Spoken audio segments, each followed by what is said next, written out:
আমি 2 বছর একটা গামছা পরে কাটাইছি, গেঞ্জি ছিল না। তোমাকে খাওয়ানোর চেয়ে আমার ছাগলকে যদি ভাতটা দিই তাহলে আমার ছাগলের উপকার হবে। ওখান থেকে 2 ভাগ করে ছাগলকে দেয় আর 1 ভাগ আমাকে দেয়।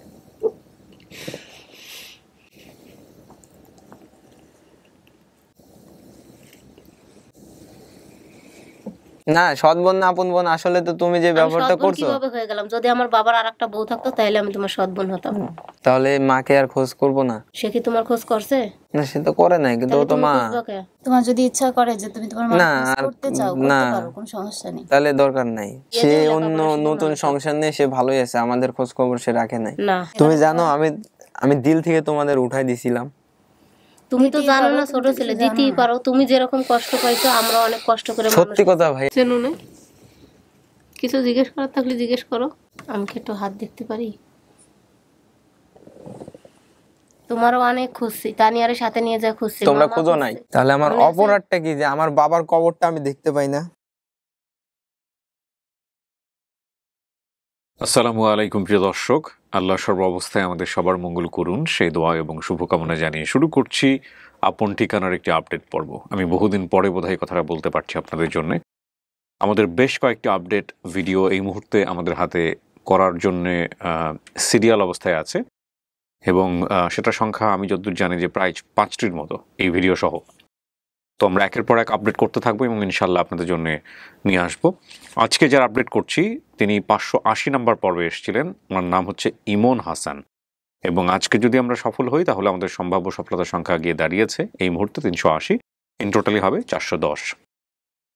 ওনার তথ্য যেগুলো ছিল, বাবার নাম মৃত দুলাল, সৎ বাবার নাম ছিল হানিফ, মায়ের নাম তসলিমা, এবং ভাই বোনের নাম ও সংখ্যা ছিল সোনিয়া, তানিয়া, সৎ ভাই এবং আবদুল্লার নাম। আর উনি শুধু বলেছিলেন যে আমার নানা বাড়ির ঠিকানা ফরিদপুর কালীঘাট হলেও হতে পারে। তো উৎস সন্ধানকারীর ভূমিকা আমি যেখানে পাচ্ছি যে ভিডিও দেওয়ার কয়েক মাস পরে ইমনের দেওয়া তথ্য অনুযায়ী দাবিকৃত পরিবারের তথ্য পাঠিয়েছেন জাহাঙ্গীর আলম। উনি আমাদের একজন টিম মেম্বার, আমি রাইট নাও মনে করতে পারছি না। উনি হয়তো এর আগেও আমাদেরকে তথ্য পাঠিয়েছেন বা নাও পাঠিয়ে থাকতে পারেন। নতুন একটি নাম পেলাম আমি অনেকদিন পরে। সাইড ইনফরমেশন কিছু আছে এবং আরও তথ্য আছে, তো এছাড়া বিশেষ তথ্য আছে। সব কিছু মিলিয়ে আমরা এখন সিদ্ধান্তের জন্য অপেক্ষা করবো ইমনের পরিবার অলরেডি চলে এসছে, ইমনও চলে এসছে। আমরা মোটামুটি 6টি ধাপে এই ভিডিওটি সম্পন্ন করব। সূচনা পর্বে আমি কথা বড় করতে চাই না। আপনারা নিশ্চয়ই জানেন আপন ঠিকানার পুরনো দর্শক যারা আছেন আমাদের এই ভিডিওটি কীভাবে সম্পন্ন হবে। তো এই পর্যায়ে আমি চলে যাচ্ছি দ্বিতীয় ধাপে। আমরা দ্বিতীয় ধাপ শুরু করছি প্রিয় দর্শক এবং শ্রোতা। আসসালামু আলাইকুম। ইমনকে চেহারা তো ভুলে গেছি তোমার আমি। কেমন আছো ভাই? জি আলহামদুলিল্লাহ। অনেক আগে আসলে না? 580, এখন চলতেছে কত? 656 না 55? তো কি অবস্থা?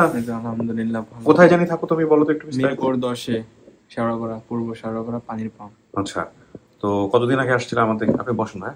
হ্যাঁ, কতদিন আগে? 5-6 মাস তো হবে। 5-6 মাস। আশা ছেড়ে দিছিলা? আশা ছেড়ে দিছিলাম। ভিডিওগুলো দেখতা যে? হ্যাঁ, আমি আপনাদের ভিডিও সব ভিডিও দেখি। কি করো ভাই তুমি এখন? এখন আমি সিকিউরিটি জব করতেছি। সিকিউরিটিতে জব করতেছো? জি। তোমার সাথে কে আসছে ভাই? একটু পরিচয়। আপনার নাম বলেন। সুমন আলী। কি করেন আপনি? আমি এক কোম্পানিতে চাকরি করি। ওর সাথে পরিচয় কিভাবে, কি হয় আপনার সম্পর্কে? আমাদের ছোট ভাই হয়, এলাকাতে আগে থাকতো। আচ্ছা। অনেক কষ্ট করছে সে, এক পরিবার থেকে আরেক পরিবার করতে করতে আমাদের দেখাই মূলত 3-4টা পরিবার চেঞ্জ করছে। আচ্ছা। লাস্টে আমাদের সাথে করে আন্ডারস্ট্যান্ডিং করে আমাদের কাছে ভালো মনে করছে যে আমাদের কাছেই থাকে। ওকে, তোমরা কতদিন ধরে চেনেন ওকে আপনি? আমি তো ওদের ছোটকাল থেকে যখন থেকে দিছে তখন থেকেই চিনি। তখন থেকেই চেনেন? আমাদের এলাকাতেই থাকতো তো। আচ্ছা, যাই হোক, এখন তোমাকে এই অনুষ্ঠানের সন্ধান দিয়েছিল কে? অনুষ্ঠানের সন্ধান দিয়েছিল এই বড় ভাইয়ের ওয়াইফ। আপনার স্ত্রী? তাহলে তো আপনার ওয়াইফ আজকে থাকা উচিত ছিল, খুশি হইতো অনেক। আমার ওয়াইফ ডিউটি তো নোয়াখালীতে ডিউটিতে করে। ও আচ্ছা, জব করে। ঠিক আছে, দেখা যাক তুমি চিনতে পারো কিনা কার আসছে তোমার জন্য। চলো ভিতরে চলো।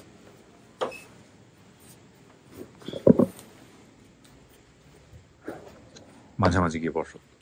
এখানে কিন্তু 10-15 মিনিট একা একা থাকতে হবে, ঠিক আছে? আর কোনো সমস্যা হলে ওই কলিং বেলটা চাপ দিও। হ্যাঁ প্রিয় দর্শক এবং শ্রোতা, তৃতীয় ধাপে আপনাদেরকে একটু বলতে চাই উনি কিভাবে হারিয়ে গিয়েছিলেন সেই বর্ণনা কিন্তু এখানে এসছে। ওনার বর্তমান বয়স 18 বছর, হারানোর বয়স ছিল 6 থেকে 7। মা দ্বিতীয় বিয়ে করে সে সংসারে চলে যায়। আমরা ভাই বোনেরা গিয়ে একবার মাকে নিয়ে আসি, এরপরে মা আবার দ্বিতীয় বাবার সংসারে চলে যায়। এর 1 বছর পর বাবা মারা যান। আমি নানু বাড়িতে থাকতাম। কিছুদিন পর আমার বড় বোন আমাকে ঢাকায় নিয়ে এসে ওনার পরিচিত এক মহিলার কাছে দত্তক দেয়। সেখানে আমি 1 মাস থাকার পর ওনারা আমাকে অন্য এক বাসায় কাজে দেয়। এরপরে সেই পরিবারে গিয়ে আমার বোনের খোঁজ চাইলে ওনারা আমার বোনের খোঁজ দেয়নি, সেখান থেকে আর নিজ পরিবারে ফিরতে পারেনি। এরপর থেকে বিভিন্ন জায়গায় কাজ করে বড় হয়েছি। তো এই হচ্ছে ওনার বর্ণনা। সাইড কিছু ইনফরমেশন আসছে, আমার বড় বোন আমাকে যে মহিলার কাছে দত্তক দিয়েছিল সেই মহিলা আর আমার বোন একসাথে গার্মেন্টসে চাকরি করতেন। বড় মামার মুদির দোকান ছিল, ছোট মামা চিল মার্কা মুদির ফ্যাক্টরি ছিল, বড় মামা সালামত, খালা রিনা, মামাতো ভাই ও বোন এখানে কিবরিয়া, আজম এবং ফারজানা। এই হচ্ছে ওনার তথ্য। দেখা যাক আজকে কারা আসছে, আমরা বিস্তারিত শুনবো।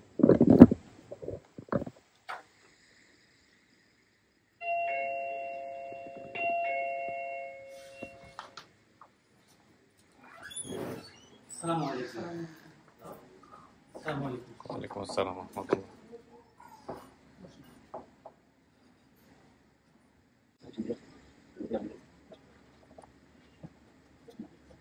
আর কেউ আছে? আচ্ছা ঠিক আছে, আপনারা বসেন, কথা বলি। সবার মুখের এটা দেখাতে হবে, হ্যাঁ, মুখের এটা ফেলতে করতে হবে। আপনারা কি ভাই বোন আত্মীয় সম্পর্ক হন না? চেহারা দেখাইতে হবে সবার। আপনার পরিচয়টা জানতে একটু। আমি হচ্ছে ওর ছোট বোনের হাজবেন্ড। ছোট বোনের হাজবেন্ড, কি নাম আপনার? আমার নাম মোহাম্মদ মনিরুজ্জামান মনির। মনিরুজ্জামান, এটা আপনার ছেলে না? জি। আপনার পরিচয়? আমি হচ্ছে সামাদ তানিয়া, আমি হচ্ছে ওর ভাই বোন, ছোট বোন। ছোট বোন, জি। আপন ছোট বোন না? জি। ওকে, কাজে দিয়েছিল কে ওকে? আপনি? আমার বড় বোন। আপনি? আমার নাম সোনিয়া, আমি হলাম ইমনের বড় বোন। আপনার মা কোথায়, আপন মা? আমার মা এখন বর্তমানে কোথায় আছে, কি করে, আমরা ওনার সাথে কোনো যোগাযোগ নেই। মানে কি আপনার দ্বিতীয় বাবার সংসারে যাওয়ার পর আর যোগাযোগ করেন না? আমরা আপনার মাকে একবার নিয়ে আসছিলেন আপনারা, ও যেটা বলছে? হ্যাঁ, একবার নিয়ে আসছিল। আচ্ছা, তো আপনার ভাইটা হারালো কিভাবে, আপনি একটু বলেন তো। আসলে আমার ভাইটা কিভাবে হারালো, ও যেটা বলছে, আমার আম্মু আর কি চলে গেছিল, আবার নিয়ে আসছিল। আমার বাবা চাইছিল আমাদের নিয়ে একসাথে থাকতে, কিন্তু আমার মা চায়নি। তারপর ওই যে ও যেটা বলছে, আমার সৎ বাবা ওকে বিক্রি করে দিতে চাইছে, এরকম আর কি। পরে আমরা মানে ওর পিছু ছাড়ে না, সে তারা বিক্রি করে দিবে এরকম। আমি গার্মেন্টসে চাকরি করতাম, শানু আন্টি একসাথে চাকরি করতাম। তা একদিন আর কি আমি ওখানে কান্না করছি, তা উনি বলছে কাঁদছো কেন? তা আমি আবার বললাম এরকম এরকম সমস্যা। উনি আবার বললো আমার একটা ননদ আছে, ওর বিয়ে হয়েছে, 30 বছর, বাচ্চা নেই। তা তোমরা এরকম করে তোমার ভাইরে তো মানুষ করতে পারবো না, যদি কখনো তোমার সৎ বাবা এসে নিয়ে বেঁচে দেয়, তো তোমার ভাইটারে তোমরা ওর আমার কাছে দিয়ে দাও। ওখানে থাকলে লেখাপড়াও শিখবে, আবার বাইসে থাকবে, ভালো হবে, মানুষের মতো মানুষ হবে। এই কারণে আর কি আমি শানু আন্টির সাথে যে ওর ওইখানে দিয়ে দিই। তারপরে ওদের মোবাইল নাম্বার নিয়ে আসি, আমি ফোন দেই। তা ওরা আমাকে বলে যে ছোট মানুষ, যদি তুমি প্রতিদিন ফোন দিয়ে ওদের সাথে কথা বলো, তাহলে তোর মনটা আর কি এদের প্রতি বসবে না। আচ্ছা, বসবে না। তারপরে আমি ফোন দিলাম না কয়দিন, দেওয়ার পরে ওই যে আমি যে ফ্যাক্টরিতে চাকরি করতাম গার্মেন্টসে, ওইখানে আবার বিদেশ থেকে ভাইয়ারা এসে বললো যে যারা ছোট শ্রমিক আছে এখানে, কাজের বয়স হয়নি, তাদের যদি এই ফ্যাক্টরিতে নিয়োগ দেওয়া হয় তাহলে ফ্যাক্টরিতে তালা মেরে দিবে। ওই জন্য আমরা যারা ছোট শ্রমিক ছিলাম তাদেরকে বাতিল করে দিল। আচ্ছা, ওখান থেকে বাতিল করে দেওয়ার পর আমি অন্য ফ্যাক্টরিতে গিয়েছি। পরে শানু আন্টি এসে, যে আমার ভাই যেটা বললো, আমাদেরকে খুঁজছে, পাইনি। আমি ওরকম পরে 2 মাস পরে শানু আন্টির বাসা, যে বাসা উনি ছিল, ওখানে গিয়েছিলাম ওনারা খুঁজতে। ফোন দেই ওই নাম্বারে, আর ধরে না কেউ। তারপরে যা দেখি শানু আন্টি ওই বাসায় নেই। ওই বাসার মহিলাদেরকে জিজ্ঞেস করলাম যে আন্টি কোথায় গিয়েছে, বলে যে উনি কোন বাসায় গিয়েছে আমরা জানি না। তারপর থেকে ওনারা আমি আর খুঁজে পাইনি। ফোন নাম্বার কি আর অ্যাক্টিভ হয়নি? না, ফোন নাম্বার আর অ্যাক্টিভ হয়নি। আচ্ছা, এতদিন পরে ভাইয়ের খোঁজ পেলেন কিভাবে তাহলে আপনারা? এই জাহাঙ্গীর সাহেব কি লাইনে আছে? জি, দাও।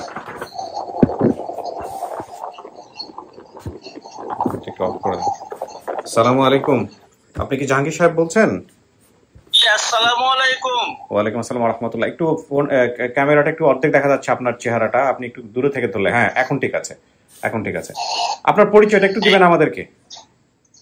আমি জাহাঙ্গীর আলম চৌধুরী, অবসরপ্রাপ্ত একজন প্রধান শিক্ষক, সিলেটে থাকি। মাশাআল্লাহ। আপনি এই পরিবারটার সন্ধানটা পেলেন কিভাবে? বিশেষ করে আমাদের যেই ছেলেটা এখানে এসছে, ইমন হাসান, তার পরিবারকে আপনি চিনলেন কিভাবে, জানলেন কিভাবে, একটু বলেন আমাদেরকে।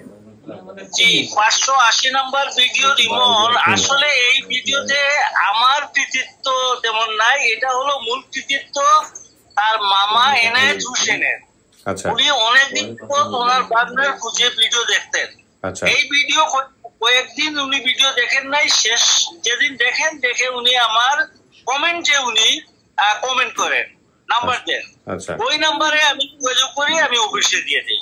আচ্ছা আচ্ছা, মূলত এটার মূল কৃতিত্ব হচ্ছে ইমনের মামা এনায়েত হোসেনের। জি। এই হলো মূল ঘটনা। জি, আপনি ভালো থাকবেন। Thank you so much. ঠিক, অসুস্থ, আমি দোয়া রাখবেন। জি, ইনশাআল্লাহ দোয়া করি আপনার জন্য, আপনি আমাদের জন্য দোয়া করবেন। আসসালামু আলাইকুম। আসসালামু আলাইকুম। আমাকে একটু বোঝান আরিফ ভাই, যে উনি আসলে কোথাও ভিডিওটা কি পোস্ট করেছিল এরকম কোনো কিছু? না, উনি ভাইয়া কোথাও পোস্ট করেনি। হুম। উনি হচ্ছে ভিডিও, আমাদের যে ভিডিওতে কমেন্ট করছে না জাহাঙ্গীর আলম চৌধুরী সাহেব, হুম। ওইখানে ওনার মামা হুম। 6 সেপ্টেম্বর, এই মাসের 6 সেপ্টেম্বর উনি একটা কমেন্ট করে হুম। যে আমি ওনাকে চিনি, ও আমার ভাগ্না, আচ্ছা। বোনের ছেলে, আচ্ছা ও ছোটবেলায় হারা গেছে, আচ্ছা এরকম লিখে ওনার কমেন্টের নিচে উনি কমেন্ট করে, পরে নাম্বার দেয়।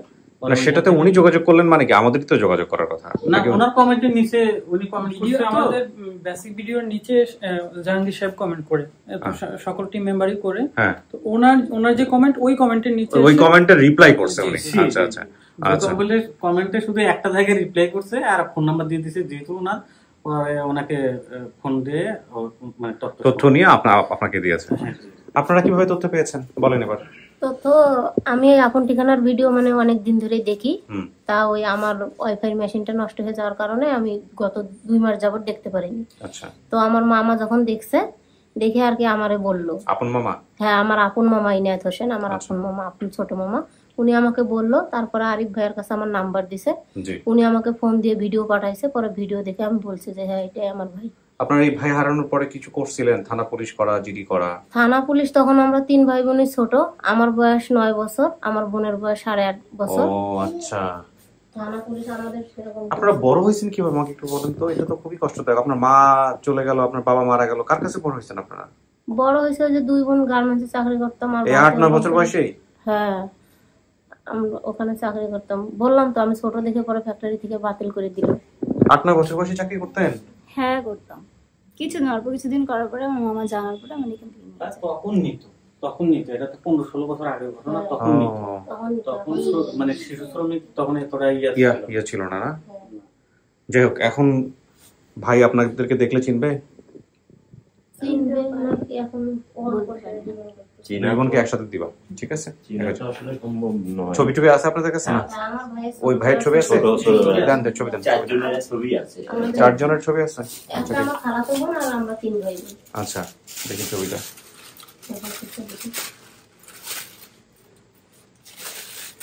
কোনটা? ওই যে ছোট পিচ্চি ছেলে কোলে বসে আছে, ওইটাই আমার ভাই। এই কোলে যেটা বসে আছে এটাই? হ্যাঁ, আর এই যে এক রকমের 2টা জামা পরা আমরা 2 বোন, আর মা যে শার্ট প্যান্ট পরা ওইটা আমার খালাতো বোন। এত ছোট পালার ছবি দেখে ও চিনবে না। ওইটা ছাড়া আর ছবি নেই। ওই সময়ের বন্ধের চেহারা কি মনে থাকবে? আচ্ছা ঠিক আছে, থাকুক, আমার হাতে থাকুক। চল, শুনলেন তো সমস্ত কিছু, অপেক্ষা করেন।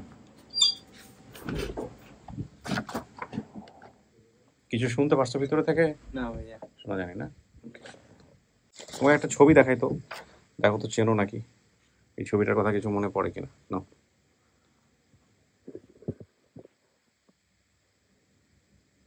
না ভাই এটা মনে পড়ে না? না, ওকে, বসো।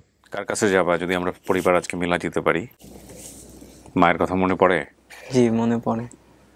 এই যে মা তোমাদেরকে রেখে অন্য এক জায়গায় বিয়ে শাদী করলো, খারাপ লাগে না? খারাপ লাগলে কি করব, এখন তো কিছু করার নেই। কিন্তু মাকে মিস করো? করি, তো যাই করুক, সে তো আমার মা। মিস করো। যে চাকরি করো তুমি, কত টাকা বেতন পাও? এটা 10,000 টাকা পাই। কি করো তুমি টাকা দিয়ে? টাকা জমাচ্ছি। টাকা জমাচ্ছ? কি করবা জমায়ে? জমায় আমি মানে আমার ভবিষ্যৎ করার জন্য চেষ্টা করতেছি। জমা কিনতে হবে, বাড়ি করতে হবে, এটা তো দরকার। লেখাপড়া বেশি দূর হয়নি? লেখাপড়া ওই যে কাগজপাতি তো আমার কাছে ছিল না, আমি পরীক্ষা দিতে পারি নাই। কোন ক্লাস পর্যন্ত পড়ছো? 5 পরীক্ষা দিতে পারি নাই। ওখানে মানে প্রাইমারিতে তো কোনো রকম বইলে আমাকে দিছিল, মানে পড়াইছিল। ওটা 5-এ যে পড়বো, 5-এর বই দিছে, পরে আর পড়তে পারি নাই। কাগজ নাই, আমি তো পরীক্ষা দিতে পারবো না। কাগজ বলতে কি বাবা মায়ের যে জন্ম নিবন্ধন, ওটা নাই আমার কাছে। ওটা ছাড়া তো আমি বোর্ড পরীক্ষা দিতে পারবো না। তাহলে আজকে যদি পরিবার পাওয়া যায়, তুমি কি আবার পড়াশোনা ব্যাক করবা? এখন এই বয়সে পড়াশোনা ব্যাক করলে কেমন একটা হইতো। কত বছর বয়স এখন? তো 17 চলতেছে। 17 বছর বয়স? জি।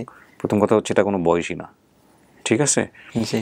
17 বছর বয়স তুমি তো ইচ্ছা করে করো নাই আজকে। না। তোমার জীবনে আজকে যে ঘটনাটা ঘটে গেছে, আমি যত জানি 10-11 বছর বয়সে ছেলেমেয়েরা ক্লাস 5-এ পড়ে, তো তোমার নয় 6 বছর গ্যাপ গেছে, কিন্তু তুমি যদি এখন পড়াশোনায় ব্যাক করো, 7-এ পড়ো, 8-এ পড়ো, হয়তো 2-3 ক্লাস খারাপ করবা, কিন্তু এসএসসিতে গিয়ে মোটামুটি পাস করলা, ভালো করতে পারো আল্লাহ যদি চায়। তো তোমার এখন ব্যাংকে জমানো টাকা আছে কিছু, অল্প হলেও, ব্যাংকে না হোক নিজের মতো করে জমাইছো, কোথাও জমাইলে জমাইছো, নিজের পড়াশোনাটা নিজে করতে পারবা। আর তোমার বয়স মাত্র 17, তুমি যদি অ্যাটলিস্ট এসএসসি পাস করো, এইচএসসি পাস করো, জীবনে কোথাও না কোথাও কিছু করে খেতে পারবা, একটা ভালো জব পাবা, ঠিক আছে? সুতরাং পড়াশোনাটা চেষ্টা করো।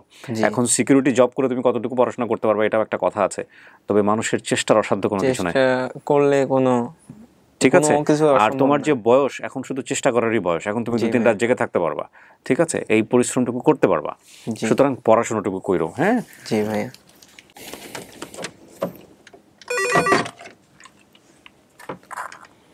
হ্যাঁ পাঠিয়ে দাও, দেখো তোমার জন্য কারা আসছে।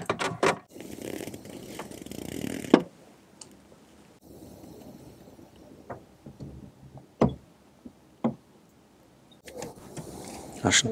ওয়ালাইকুম আসসালাম। ওই যে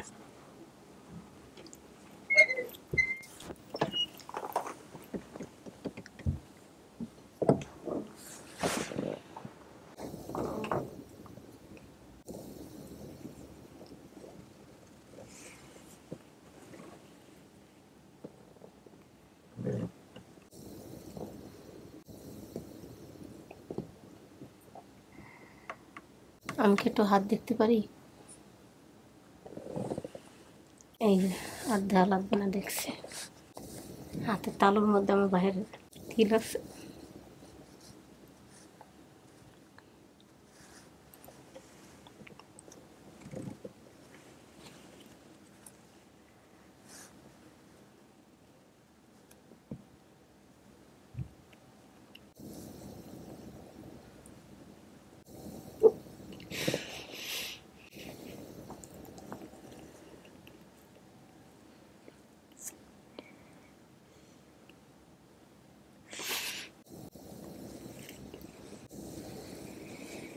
কথা বলেন, কোনো সমস্যা নাই, মন খুলে কথা বলেন। তোমার কাউকেই চেনে নাই? চেনো নাই? কিছু জিজ্ঞেস করার থাকলে জিজ্ঞেস করো। ছোটবেলা হারাই গেছো, চেনো নাই, জিজ্ঞেস করো। আপনারাই বলেন, তুমি কি জানতে চাও, কি কথা শুনলি তুমি বুঝতে পারবা যে আমি তোমার বোন, জিজ্ঞেস করো। আচ্ছা, প্রথমত আমার মায়ের দ্বিতীয় বিয়ে কোথায় হয়েছে? নাটোর। কোথায়? নাটোর কোথাও, ওটা তো আমরা জানবো না। ছোট মামা আব্বুরে ঠিকানা দিয়েছিল, আব্বু আমাদের 3 ভাই বোনকে নিয়ে গেছিল। ঠিক আছে। বাবার নাম হানিফ, সৎ ভাইয়ের নাম আব্দুল্লাহ, ঠিক আছে? হ্যাঁ ঠিক আছে।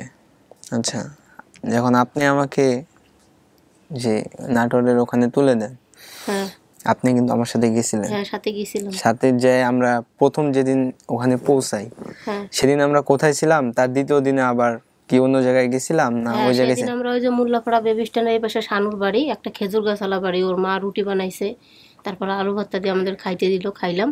ওই রাতটা ওখানে থেকে পরের দিন রাস্তার ওই পারের বাড়িটায় খাওয়া দাওয়া করে আমরা চলে গেলাম ওই যে শানুর সাথে, যে যার বাড়ি তোমার থুবো, সেকেন্ড না তাহের ওর নাম কি জানি, মোল্লাপাড়া বেবি স্ট্যান্ড দিয়ে ওদিকে চলে গেলাম। ওটা মোল্লাপাড়া হবে না, এটা আরো দূরে হবে। হ্যাঁ, ওদের বাড়িটা ছিল তখন মাটির বাড়ি, আর ওদের পেয়ারার গাছ ছিল। তুমি পেয়ারা গাছ উঠে পেয়ারা পাড়তেছিলে। ওর একটা ভাইয়ের বেটির নাম হচ্ছে চুমকি, চুমকি নামের কোনো ভাইয়ের বেটি ছিল ওর। ভাইয়ের না, ওটা হচ্ছে ওনার, না না, জামাইয়ের মেয়ে, মানে ওটা ওনার ভাগনা হয়, ভাগনার মেয়ে। হ্যাঁ, ওদের ঘরের পিছনে নারিকেলের গাছ ছিল, ওই পিছনে কল টিউবওয়েল ছিল, আর ওই পাশে রান্নাঘর, ওই যে যেটা টালি দিয়ে বানানো, তার পিছনে যে একটা পুষ্কনি ছিল। আচ্ছা, যখন আপনি আমাকে ঢাকা থেকে মানে ওনার কাছে দেন, তখন আপনার আমি কি বলছি যে আমি কাদের কাছে আমাকে দিচ্ছেন, এই কথা আমি বলছিলাম। তখন আপনি এই কথার মাধ্যমে কি কথাটা বলছিলেন? কোন খালার কথা বলছিলেন? বলছিলাম যে খালামণির কাছে তোমার দিয়ে আসছে। এটা কোন খালা? না, খুশি খালা না, খুশি আপনি মনে করেন, এটাই আমি জানতে চাই। এখন আমার অনেক দিনের কথা তো খেয়াল নাই। আপনি রিনা খালার কথা বলছেন, ছোট খালা? হ্যাঁ, রিনা খালা তো আমার আছে, আনো, মনো, শাহান, তারপরে হইছে আমার মা আকলিমা, তারপরে হইছে আকলিমা না তাসলিমা? মার নাম আকলিমা, তাসলিমা। মা হইছে দর্জির কাজ করতো, অনেক লোক জামা কাপড় বানাতে দিতে আসে, কেউ আকলিমা পাওয়া বলে, কেউ তাসলিমা পাওয়া বলে। এখন তুমি ছোট ছিলা, তাসলিমা মনে ছিল, ওইটাই বলছো। আব্বাকে কেউ আলী হোসেনও বলে, দুলালও বলে। আব্বার হ্যাঁ, কিন্তু আমি দুইটা এটা নাম, আলী জানতাম হোসেন না। বলে কাজের ওইখানে, আর এখানে বাড়িতে দুলাল। আমার কাকার নাম আনোয়ার, ইনায়েত বিলায়েত, বড় মামার নাম বিলায়েত। আর সালামত যে বলছো, আপু তোমার কিছু মনে আছে? ওটা হচ্ছে সাবান মামা। সাবান মামার মুদি দোকানে খাইতা। আপু তুমি খুব রাগী ছিলে, এটা মনে আছে। আর তোমার যখন দিয়েছে এটা আমি জানতাম না। এটা তুমি জানতে না? না, এটা ঠিক আছে। ও ডিউটিতে ছিল, ও জানতো না। তো তুমি যে আমার সাথে এটা করলা, তুমি জানো যে আমার রাগ বেশি, আমি কিন্তু কাঁপতেছি। আমার রাগ উঠে গেলে আমার শরীর কাঁপুনি ধরে যায়, আমি ঠিক থাকতে পারি না। ধৈর্য ধরো। তো এইটা মানে আমার সাথে করা কি তোমাদের ঠিক হয়েছে? পরিস্থিতির শিকার হলে মানুষ কি করবে? পরিস্থিতির শিকার পরে তোমরা দুজন চাকরি করতা, চাকরি করতে আমি হয়। তারপরে দাঁড়াও, তুমি কতটুকু যেখানে চালের ভিডিও ভাত বলছো খেতাম।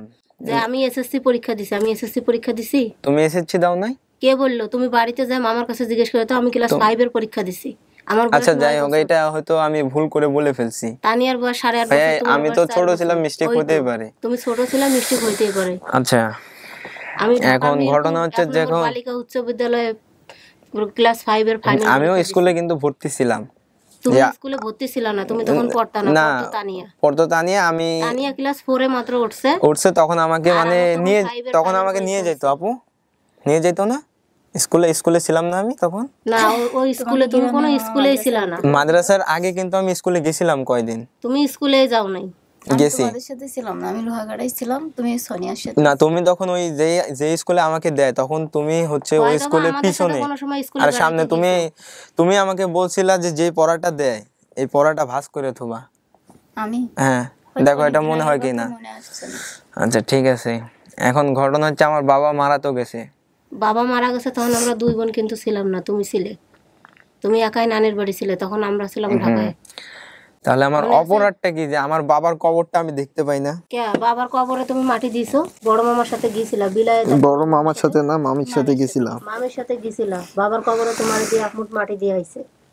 তুমি তাও দিছো, আর আমরা 2 বোন যে বাবার গালে পানিও দিতে পারিনি, মাটিও দিতে পারিনি। আমি তোমার কত খুঁজছি তুমি জানো?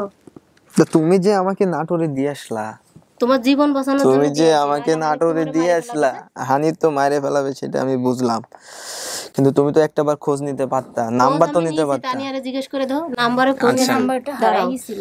তানিয়ার তারপরে কাছে আমি হারাইছে। গেছিলাম। তারপরে আমার কথা শোনো, আমি ফোন ঠিকানা দিয়েছি। ভুলের কারণে পাওয়া যায় না। শানু ওই বাড়ির লোকজন আমার কি বলছে যে ও হলো ছোট মানুষ, ওরে দিয়ে গেছো প্রতিদিন, যে তুমি ফোন দাও তাহলে ওর মনটা আমাদের প্রতি বসবে না, তুমি অল্প কদিন দেরি করে ফোন দিও। তুমি এটা জানো? আমার কাছে শোনো, পরে আগে তুমি পরে বলো, আমারটাকে শুনে নাও পুরোটা, তারপরে তুমি বলো। তারপর আমি ফোন দিয়া কদিন বিরতি রাখলাম, যেহেতু আমার বাইরে ওখানে দিছি, ওরা লেখাপড়া করাবে, ও ভালো করে বাইরে থাকবে, কারণ এইখানে থাকলে আমরা তুমি আমাকে যে বাসায় দিছো, নিয়ে যাই। তুমি আমাকে শুনছি আমি, তুমি তো তুমি যেই বাসায় দিছো ওই বাসায় আসলে আমার একটা কুটাও ভাঙ্গে খাইতে হতো না, কিন্তু পরে যে বাসাটায় আমি গেছি আমার সাথে যেগুলা হয়েছে, আমাকে এত মারধর করছে তুমি শুনো। আমাকে ইটা দিয়ে একদিন এমন এইভাবে একটা বাড়ি মারছে, এই কানি ঢুকে গেছে এইটা। তারপরে আমি যখন ওই যে ফ্যাক্টরিতে চাকরি করতাম, তুমি যে বলছো আমার প্লেটে আমার খাবার দেয়, যে প্লেটে খাবার দেয় ওই খাবার দিয়ে আমাকে বলে যে তোমাকে খাওয়ানোর চেয়ে ওই সানুই নিয়ে আসছে। শানু যে বাসায় থাকতো ওই বাসায় যায়, পরে আমি 2 মাস হয়ে গেছে যখন ওরা ফোন আর ধরে না, আমার ওই ফ্যাক্টরিতে বাতিল করে দিছে। শিশু যে ভাত দেয়, আমি পরে যে ভাত দেয়, আমার কথাটা শোনো, যে ভাত দেয় প্লেটে, ওই প্লেটের ভাত কি বলে ভাত দিয়ে যে তোমাকে খাওয়ানোর চেয়ে আমার ছাগলকে যদি ভাতটা দিই তাহলে আমার ছাগলের উপকার হবে। ওখান থেকে 2 ভাগ করে ছাগলকে দেয় আর 1 ভাগ আমাকে দেয়। এটা আমার সাথে প্রায় বেশ কিছুদিন হয়েছে। দুনিয়ায় সব মানুষ এখন, অনেক মানুষ এরকম। আমি এই যে একটা প্যান্ট পরে আছি আজকে, আমি 2 বছর একটা গামছা পরে কাটাইছি, গেঞ্জি ছিল না। তোমারও অনেক খুঁজছি, তানিয়ারের সাথে নিয়ে যা খুঁজছি, তোমরা মামা খুঁজো খুঁজছে। নাই? কে বলছে? না, ইনায়েত মামা সাক্ষী আছে, তুমি বলো। ইনায়েত মামা সাক্ষী থাকলে তোমরা সেইভাবে খুঁজো নাই। তোমরা যদি খুঁজতা, তুমি ইনায়েত মামারে ছেলে ধরা মনে করে থানায় দিতে ধরছে, আমাদের 2 বোনকে ছেলে ধরা মনে করে একটা কথা পুলিশে আমি দিতে এখন ধরছে। বলি, তোমরা যদি খোঁজ করতা, তোমরা পত্রিকায় জিজ্ঞেস দিতা, করো তানিয়ারে খুঁজেছি কি তোমরা খুঁজিনি। টিভিতে দিতা। এখন তো প্রযুক্তির টিভিতে যুগ। কে দিবে? আমাদের 3 ভাই বোনের দায়িত্ব কেউ নিছিল? কেউ নেয় নাই সেটা আমি নিছিল মানলাম, নাকি দায়িত্ব? তো মামারা যে খোঁজ করছে তুমি তো কোনদিন বললা, মামারা খোঁজ করছে? তুমি তো বললা যে মামাকে অনেক পরে। অনেক পরে হোক, সেটা তো দেওয়া উচিত ছিল, হ্যাঁ, সেটা তো চেষ্টা মামাদের করা উচিত ছিল। বাড়িতে যে আমি আর তুমি ছিলাম, তানিয়া ছিল বড় খালার বাড়ি, তোমার মনে আছে? আর মামারা যে রাগ দেখাইতো, ওদের মোবাইল নাম্বার তো দূর, ওদের মোবাইল নাম্বার পাওয়া কোনো আমার নানা যখন মরে গেছে তানিয়ার কাছে খালামনির মোবাইল তখন আমার মামা আমার মাকে জানাই নাই, এই কথাটা আমার স্মরণ আছে। কে বললো? এটা জানাই নাই। আব্বা যখন মারা গেছে মারে জানাই না নাই? না আব্বা না, আমি নানার কথা বলছি। নানা, হ্যাঁ, এটা জানো? নানা যখন মারা গেছে তখন তো জানাই নাই, মারে জানাই নাই। মারে তো নানাতে তেজ্য ঘোষণা করেছে, মাকে তেজ্য মেয়ে ঘোষণা করেছে, তারপর জানাবে কেন? এখন আমার মা কোথায়? এখন তোমার মা কোথায় তার সাথে আমাদের কোনো যোগাযোগ নেই, সে আমাদেরকে ফেলাই দিয়ে চলে গেছে, আমাদের খবর নেই, আমরা কিভাবে বলবো? সব ঠিক আছে, সব ঠিক আছে, তোমরা এইভাবে পালো না দিয়া, যদি এভাবে পালো না দিয়ে আমাকে একটা এতিমখানা দিয়ে দিতা। এতিমখানায় গিয়েছিলাম আমি আর বোন, ঢাকা এতিমখানায়, তোমার নেয় নাই, বলে যে এত ছোট বাচ্চা নিব না, কমপক্ষে এই যে 10 বছর বয়স আচ্ছা হলো। দিয়ে দিছো, আমার কাগজপাতিটা তো ছিল। কাগজপাতি তোমার জন্ম নিবন্ধন মা করেনি, ওরটাও করেনি, আমারটাও করেনি, ওরটা মামা করে দিছে, আর আমারটা আমারে যে লালন পালন করছে, ওনাদের মেয়ে নেই, সন্তান নেই কেউ, উনি আমারে জন্ম নিবন্ধন করে তারপরে আমার বিয়ে হয়েছে। আচ্ছা ঠিক আছে, এখন আমাদেরটাও কেউ করে দেয়নি। এখন বলতে চাচ্ছি যে আমার সাথে যে ব্যাপারগুলো করছে, আমাকে মেরে ফেলাতে চাইছে, এটা সত্যি। আমি ঘটনা হচ্ছে কি বলতে চাইলাম, এই যে বলো, যা যা বলতে মনে চাই বলো। ভুলে গেলাম। হানিফ কি একা শুধু তোমার পরই অত্যাচার করছে, আর তোমার বোনদের প্রতি করে হ্যাঁ নাই? করছে। কি করছিল তোমার বোনরে বলো, কি অত্যাচার করছিল তোমার বড় বোনরে কও? মারধর করতো, তোমাদের এই যে গার্মেন্টস থেকে তোমরা যাইতা, খাবার দাবার সব ও খাইতো, এই কথাগুলো আসলে খেয়াল আছে। আচ্ছা তোমরা মায়ের খোঁজটা নাও নাই?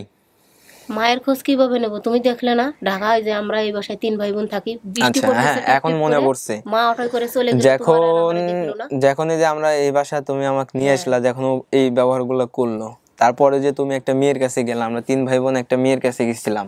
একটা মেয়ের কাছে? কোন মেয়ের কাছে? একটা মেয়ের কাছে বলতে তোমরা যে গার্মেন্টসে চাকরি করতা, ওকে নতুন মা বানাইছিলা, এটা মনে আছে? এটা মহিলা। ওখান থেকে কিন্তু উনি আমাকে বলছে যে হোস্টেলে থাকতে, না ছাড়া কোনো মুদির দোকানে বলছিল। হানিফের ভয়ে তো হইতে পালাইছি, তাও তো হানিফ পাস সারে নেই। তা এখন 5 সালের নাই, মা তোমাদের আর খোঁজ নেয় নাই? না, আমাদের আর কোনো খোঁজ খবর নেয় না।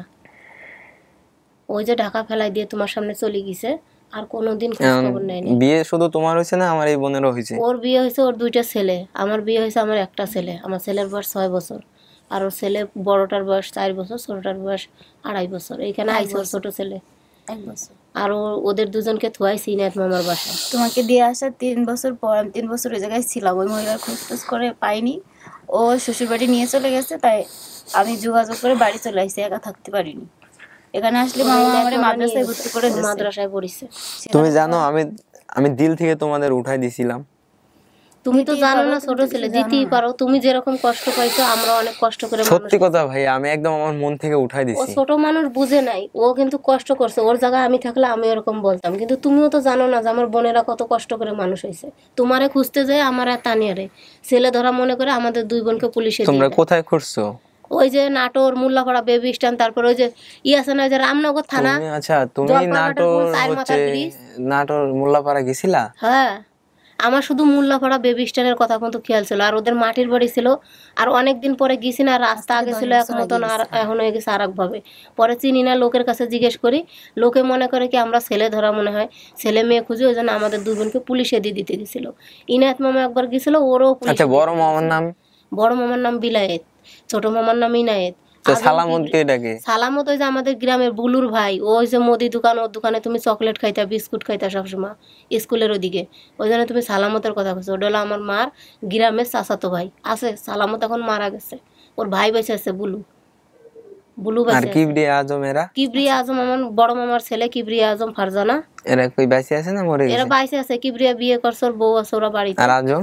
আজম এখনো বিয়ে করেনি, অবিবাহিত, ও আছে বাড়িতে, ওদের বাড়ি কালনার ঘাটে। ছোটবেলাতে কালীঘাট। ভাই আমি কালীঘাট বলছিলাম। আমি ওরে এই যে শিখাইতাম, ভাইয়া ক আমাদের নানু বাড়ি ফরিদপুর কালনার ঘাট, ও শুধু বলতো কালীঘাট কালীঘাট, না জানে বলছো।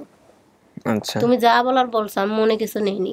এখন তোমরা মানে আসছো তোমরা শুধু 2 জনই? আমরা 2 বোন আসছি। তোমার বড় দুলাভাই আসতে চাইছিল, ওর আবার ফুপু আম্মা মারা গেছে আর নানি একসাথে একদিন পর পর দুইজন মারা গেছে। চাকরি করে ছুটি নিয়ে গেছিল তো বাড়ি, ওই জন্য আবার এখানে আসতে পারেনি। আর তোমার ছোট দুলাভাই আইছে সাথে, নজরুল ভাইয়াও আইছে। নজরুলকে? বড় খালার বড় ছেলে, আনো খালার ছেলে। আচ্ছা, ওই যে রিনা খালার যে একটা মেয়ে ছিল, জ্যোতি। রিনা খালার এখন 3টা মেয়ে। রিনা খালা যশোরে থাকে, তানিয়ার বাসার দিকে। এখন 3টা মেয়ে ওর। তাহলে মাকে আর খোঁজ করব না? কেন তুমি খুঁজবা? সে কি তোমার খোঁজ করছে? না, সে তো করে নাই, কিন্তু ও তো মা। তোমার যদি ইচ্ছা করে যে তুমি তোমার না, মাকে আর করতে চাও, না, করতে পারো, কোনো সমস্যা নেই। তাহলে দরকার নাই। সেও তো যে আমার কথা ভুলে গেছে। মা ঠিক আছে, আল্লাহ তাআলা বলছে যে মায়ের পায়ের নিচে জান্নাত, কিন্তু ছেলেদেরও তো কথা আছে, এটাও তো অন্যায়। ছেলেদের কথার কাছেও তো আটকে যেতে পারে। তোমার মনটা যা চায় তুমি তাই করো। না, তাহলে আর দরকার নেই। আর এই যে আমি বললাম আমার প্রতি তোমার অনেক রাগ, আমি সৎ বোন বলছো না, সৎ বোন না আপন বোন, আসলে তো তুমি যে ব্যবহারটা করছো। কিভাবে হয়ে গেলাম? যদি আমার বাবার আরেকটা বউ থাকতো তাহলে আমি তোমার সৎ বোন হতাম। ঠিক আছে, এটা আমি ভুল বলছি, আচ্ছা এটা আমি স্বীকার করলাম, কিন্তু তুমি যে আচরণটা করছো এটার কথার পরিবর্তে কোন কথাটা আছে বলো? তুমি বলো পরিস্থিতির শিকার। আমি তো তোমার জীবন বাঁচানোর জন্য এখানে দিয়ে দিছি। এই কথাটা তোমার আমি দিতাম না।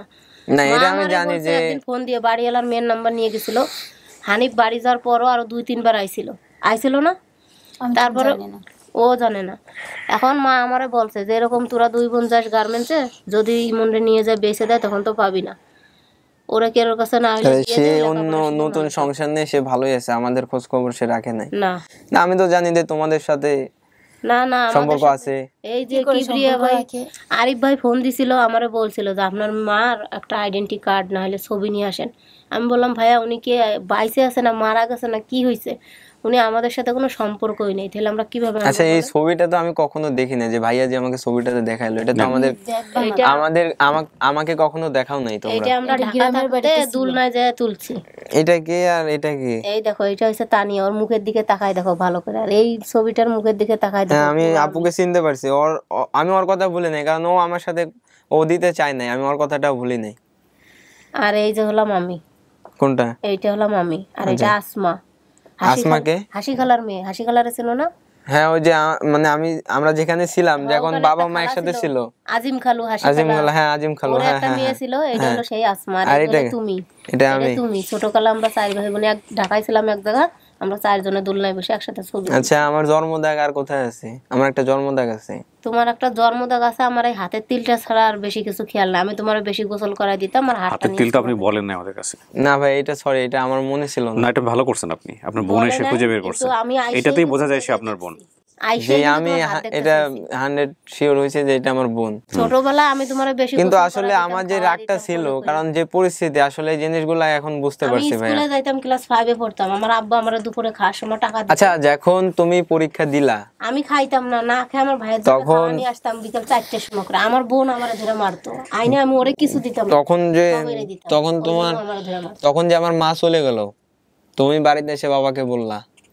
আমি ওই যে ঠিকানা লিখে রাখছিলাম বললাম, তারপর আমরা 4 জনই গেলাম, মারে যে নিয়ে আসলাম। বাবা তো চাইছিল আমাদের নিয়ে একসাথে থাকতে, কিন্তু মা চাইনি, কথা সত্য।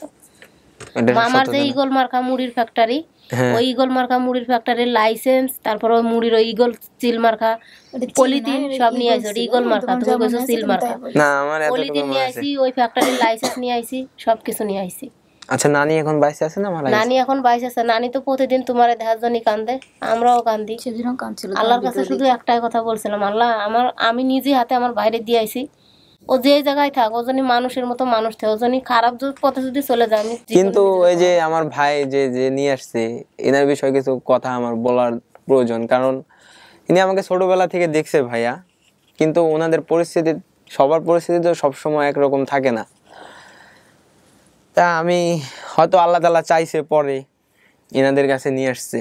আলহামদুলিল্লাহ, যে কি বলবো, মানে নিজের থেকেও বেশি ভালোবাসে আমাকে। ওনার ওয়াইফ আমাকে একদম জান প্রাণ দিয়ে ভালোবাসে। ওনার একটা বাচ্চা আছে 7 বছরের, একটা জামা কিনতে গেলেই আরেকটা চিন্তা করে যে আরেকটা আমার সন্তান আছে। ভাই বলে পরিচয় দেয় ঠিকই, কিন্তু নিজে আজকে দেখা করে দিন। ইমন, চলেন আমরা বাইরে গিয়ে ওনার সামনাসামনি কথা বলি, একটু পরে মাগরিবের আজান দিয়ে দিব, আমাকে ভিডিওটা শেষ করতে হবে। আপনি মানতেছেন ওনাদেরকে বোন হিসেবে? হ্যাঁ, এটা আপনার কোনো সন্দেহ আছে? না, কোনো সন্দেহ নেই। আপনি অনেক বুঝদার মানুষ, আমার কাছে আমি পুরো সময়টাই অবজার্ভ করলাম আপনাদের তিনজনকে। সো রাগ উঠেছে, রাগ কন্ট্রোল করেছেন, প্লাস বোনকে মেনে নিয়েছেন, পরিস্থিতি বুঝেছেন। জি ভাইয়া, জি। মার ব্যাপারে আপনারা সিদ্ধান্ত নিয়েন কি করবেন। তবে আমি বলবো, যেহেতু তিনি আপনাকে গর্ভে ধরেছেন, সম্মানটুকু রাখার চেষ্টা করবেন। এবং যেহেতু আপনি ছোটোবেলায় জানেন না কি হয়েছে, তারও বক্তব্য থাকতে পারে। সো হয়তো সারা জীবনের একটা পর্যায়ে গিয়ে হয়তো মনে হতে পারে যে আমি কেন তার বক্তব্যটা শুনলাম না, সেটা একটা আফসোস থেকে যাবে হয়তো উনি পৃথিবীতে না থাকলে। অন্তত বক্তব্যটা শুনে নিয়েন, সামনাসামনি হওয়াটা জরুরি। কারণ এটা ঠিক যে সন্তান পৃথিবীতে নিয়ে আসলে তার দায়িত্ব নিতে হবে, বাবা মা হিসেবে অবশ্যই নিতে হবে, নইলে আপনি আনলেন কেন, তাই না? কিন্তু এই সরল যুক্তির পেছনেও পৃথিবীতে অকাট্য অনেক যুক্তির পিছনে দাঁড়িয়ে যায়, যেখানে আসলে বাবা হিসেবে, মা হিসেবে সন্তানের প্রতি যে দায়িত্বটুকু তার পালন করার কথা, সেটা সে অনেক সময় পালন করতে পারে না। সেটার জন্য তাকে একিউজ করা আদৌ যাবে কি যাবে না, সেটা একটা অন্য বিতর্ক। যাই হোক, আমরা সফলতার মধ্য দিয়ে আজকের অনুষ্ঠানটার ইতি টানতে চাই। তাহলে আপনি মানতে চাচ্ছেন যেটা আপনার বোন, আলহামদুলিল্লাহ, ওকে পড়াশোনা করেন, বার্থ সার্টিফিকেটটা বের করে, ও ক্লাস 5-এ পরীক্ষা দিতে পারে নাই, ওর মেধা ভালো আমার জানা মতে, পড়াশোনা করেন, আর ও এখন একটা চাকরিতে আছে, ভালোই টাকা পয়সা ইনকাম করে। বোনেরা মিলে সাপোর্ট দিয়েন ওকে, ঠিক আছে? সুপ্রিয় দর্শক এবং শ্রোতা, আমাদের এই পর্বটাও সফল হলো। এটা হচ্ছে 580 নম্বর পর্ব। এটার মধ্য দিয়ে আমাদের সফলতা দাঁড়ালো 380টা আপন ঠিকানায়। ওকে, আমরা এই পর্যায়ে চলে যাব পঞ্চম ধাপে।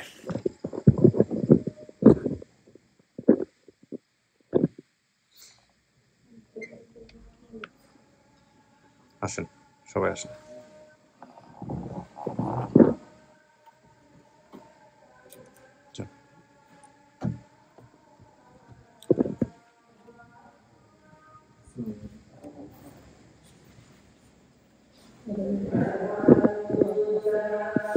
ভাই, আপনি পরে আসছেন, উনি কি হয়? উনি আমার খালাতো ভাই, আমার বড় খালার বড় ছেলে। আচ্ছা আচ্ছা, ভাই আসেন। এই যে ওনার কথাই বলতেছিল, ওনার ওয়াইফ মূলত ওনার জন্য ট্রাই করছে। হ্যাঁ, তো ও বলছেও আর কি আপনারা অনেক ভালোবাসেন ওকে, ও মানছে যে এনারা দুই বোন, ওনাকে দেখে চিনতে পারছে কিছুটা। আর বসেন, আপনারা কথাবার্তা বলেন, বসেন, বসেন, জায়গা আছে।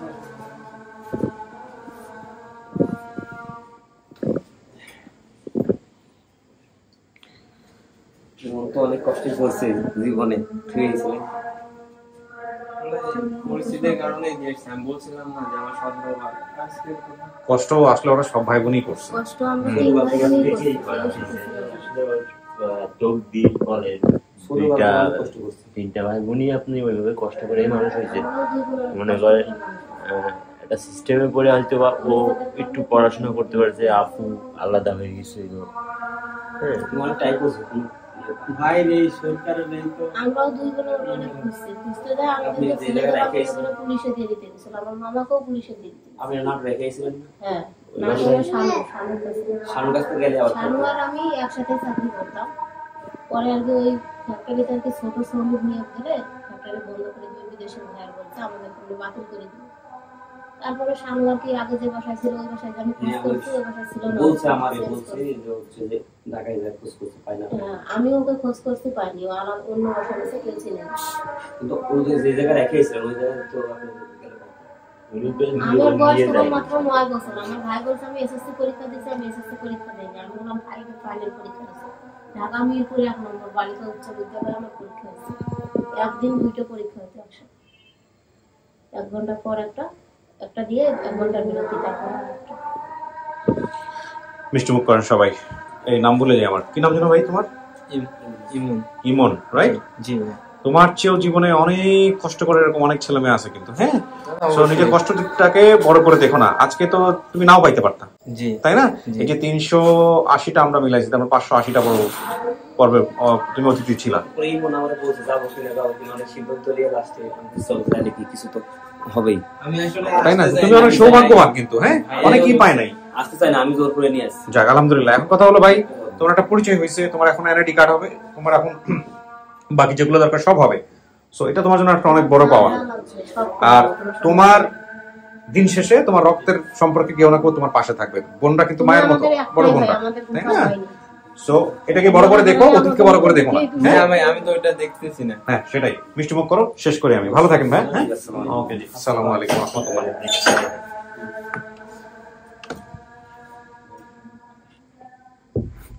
আজকের এই এপিসোডটা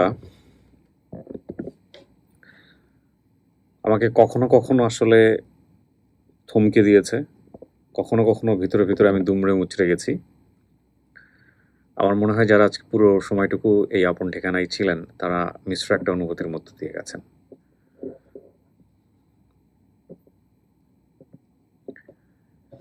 কষ্ট ভোলার সবচাইতে সর্বোত্তম মাধ্যম হচ্ছে আপনার চাইতেও অনেকে অনেক বেশি কষ্টে আছে সেটা দেখা।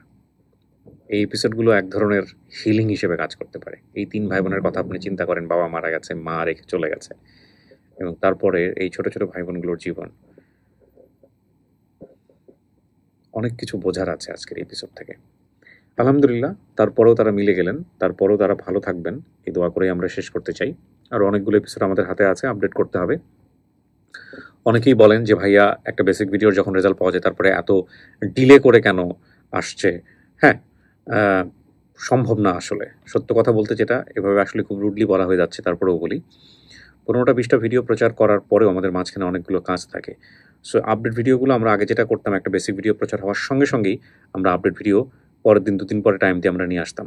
এখন যেটা হয় 10 দিন 12 দিন 15 দিন পরে ডেট পড়ে। এটার কারণটা হচ্ছে প্রতি মাসের 1 থেকে 2 তারিখের মধ্যে আমার ওই পুরো মাসের শিডিউলটা বুক হয়ে যায়, যে এই মাসের 25 তারিখে আমার কী কাজ, 26 তারিখে আমার কী কাজ। এবং মাসের 1 তারিখে যখন 1 মাসের এরকম একটা স্কেজুল বুক হয়ে যায়, তখন আসলে ওই আপডেট থেকে শুরু করে সমস্ত কিছু এরকম ভাগ হয়ে যায়, এবং এটা না করলে আমার পক্ষে কাজ ম্যানেজ করা খুব ডিফিকাল্ট। রাইট নাও আমি এরকম বিজনেসের মধ্যে থাকি, তো সেই জায়গা থেকে বিষয়টা এরকম হয়ে গেছে। যাই হোক, সব চেষ্টাই আমাদের আছে, তবে সব প্রত্যাশা পূরণ করা সম্ভব নয়। যারা আমাদের এই বিষয়গুলো বোঝেন তাদের প্রতি আমাদের আন্তরিক ভালোবাসা সবসময় থাকবে। প্রিয় দর্শক এবং শ্রোতা, আজকের মতো এখানেই শেষ করছি। সবাই অনেক ভালো থাকুন। আসসালামু আলাইকুম।